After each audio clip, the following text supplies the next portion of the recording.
বুদ্ধিমান পুরুষ মানুষ কখনো মা আর বউয়ের মধ্যে তুলনা করে না। বুদ্ধিমান পুরুষ মানুষরা সবসময় দুজনের দিক থেকে কিন্তু ব্যালেন্স করাটা উচিত। মা যেরকম তাকে জন্ম দিয়েছে ঠিক তেমনই তার ওয়াইফও কিন্তু তার সন্তানের জননী বা জননী হতে চলেছে। কাজেই তাদেরকেও কিন্তু মায়ের দরজা দেওয়াটাই উচিত। কারণ অনেক পুরুষ আছে যারা মা মা করে হেদিয়ে মরে।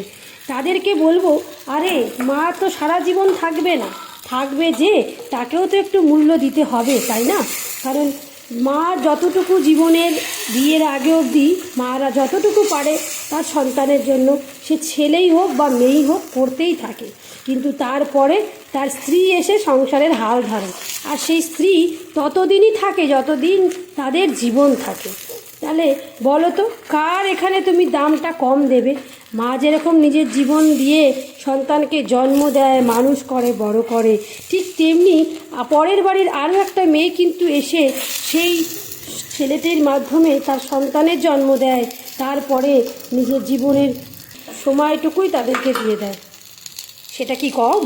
তাই বিচার না করে দুজনকেই ব্যালেন্স করে চলতে হবে, দুজনকেই সমান গুরুত্ব দিতে হবে।